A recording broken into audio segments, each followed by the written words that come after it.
Certainly, as governor of New Hampshire, her job comes with plenty of work and responsibilities.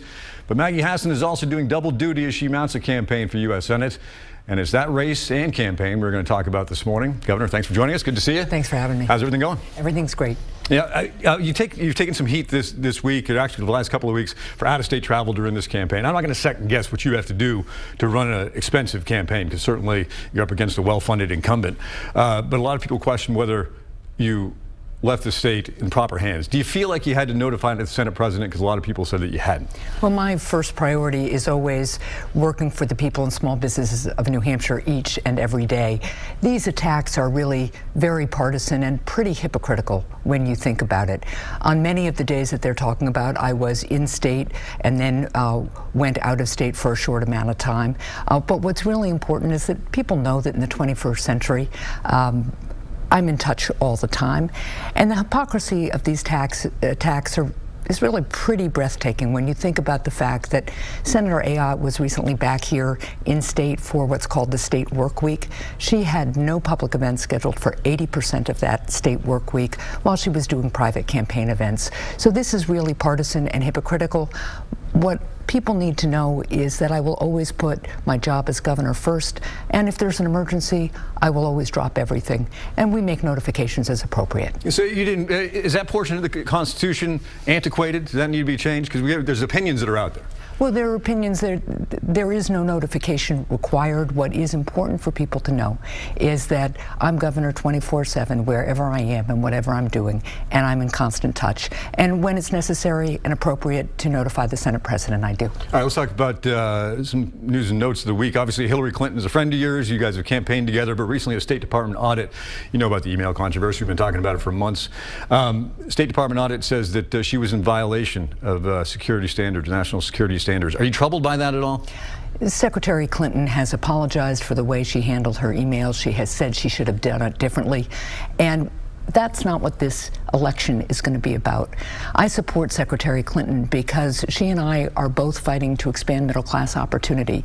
We've been standing up and fighting for working families, whether it's lowering college tuition, making sure that we raise the minimum wage, protecting a woman's right to make her own health care decisions, protecting seniors, protecting their Medicare and Social Security. We're working each and every day to expand opportunity in an innovation economy so all of our people can share in our economic success. And that's what this election is going to be about.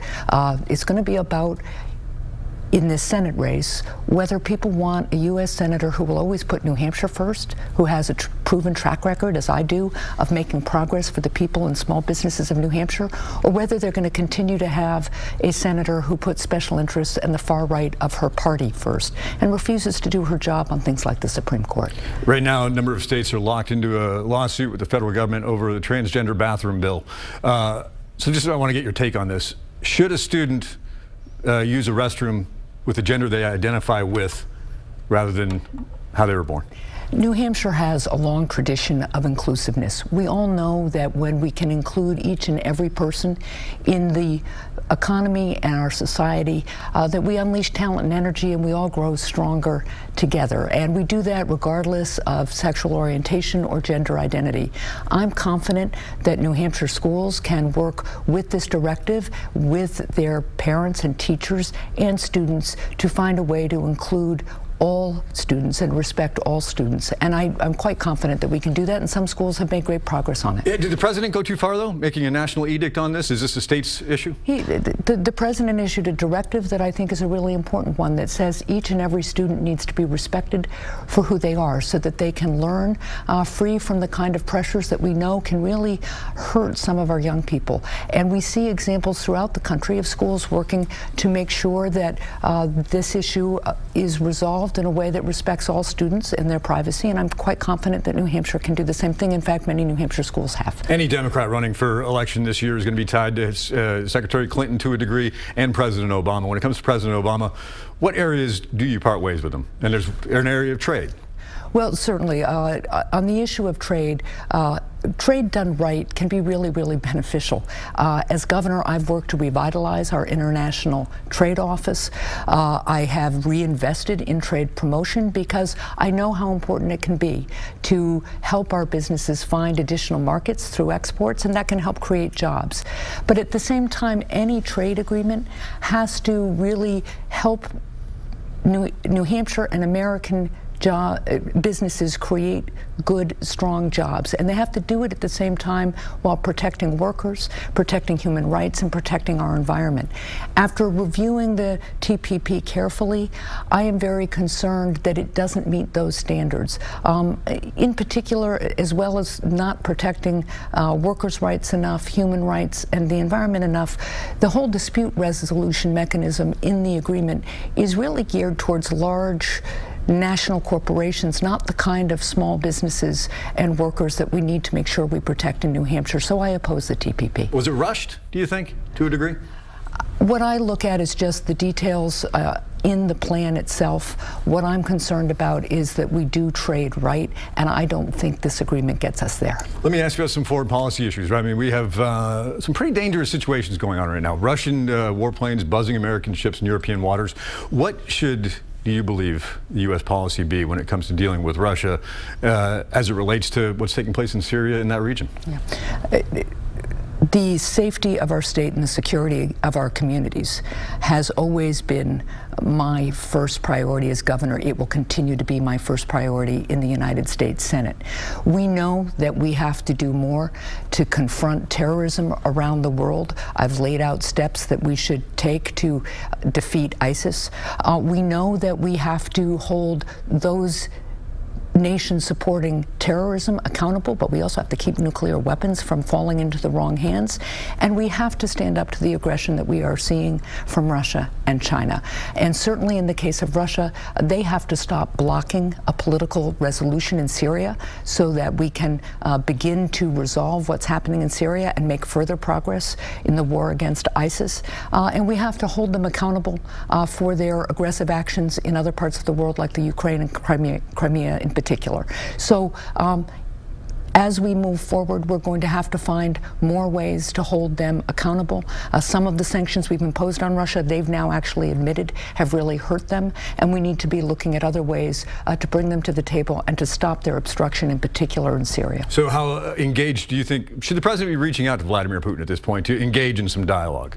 Well, we have always reached out to our enemies and opponents when they have engaged in this kind of aggressive behavior. I mean, even during the Cold War, we kept communications open with Soviet leaders. So I'm talking about beyond a hotline. I mean, but let's be clear. We have a Republican candidate for president, Donald Trump, who says he thinks Putin is great. And my opponent in this U.S. Senate race supports Donald Trump and supports his foreign policy. That is not acceptable. We need to be strategic with our dealings with Putin. We need to put pressure on him, as we have with some of the sanctions that we've imposed. That's the kind of continued communication that needs to happen. But what's most important, you know, we're seeing some monitoring, for instance, in Syria, where Russians and Americans are sitting side by side trying to see if they can monitor what's supposed to be a ceasefire. That may have some promise, that kind of communication. But at the end of the day, Vladimir Putin has been aggressive. He is really damaging the path to progress in Syria, and we need to hold them accountable for that. Perhaps the immediate threat, though, is ISIS. You say you've laid out some steps. We don't have time to go over all of them, but what is the first and last step to defeating ISIS? Well, we know we have to increase airstrikes. We have to use our special operations as effectively and strategically as we can. We may need more special operation forces there. We also have to be arming moderate forces. We need better intelligence capabilities.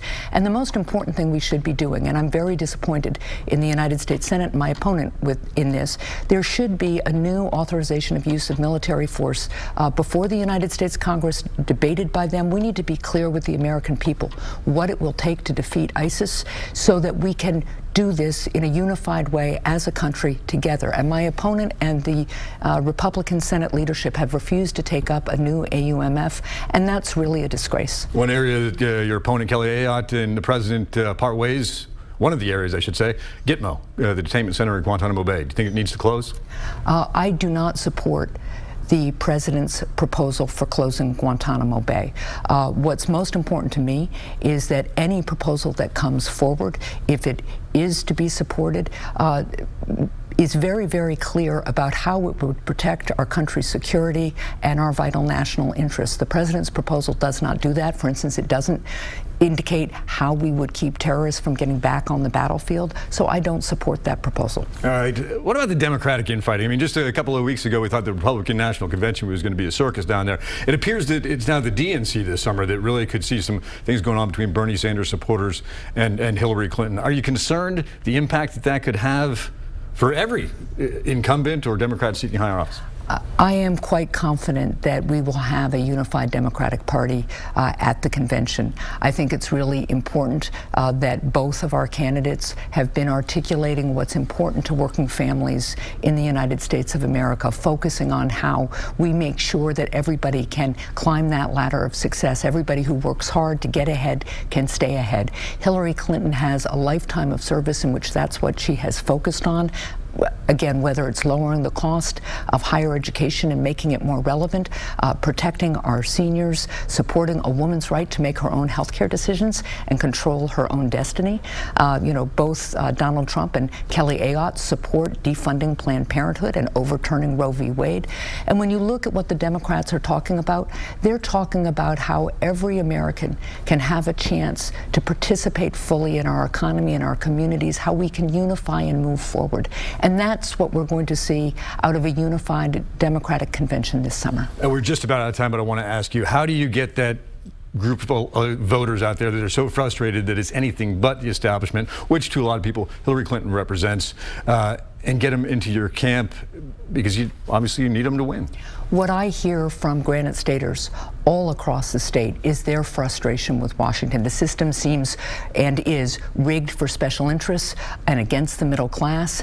And when you look at my opponent, she has been standing with the Koch brothers, voted with them nearly 90% of the time in her first 4 years in office, and standing with the Republican leadership on the Supreme Court, and now with Donald Trump, somebody who has been decried as having dangerous foreign policy, reckless foreign policy by people from both political parties, national security and foreign policy experts. People are very, very frustrated. This race comes down to who's going to stand with the people and small businesses of New Hampshire, as I have. We have made progress over the last 3.5 years. Our unemployment rate's down to 2.6%. We're doing well in many areas. We need to take the approach that got us there, people working together across party lines, to Washington, D.C.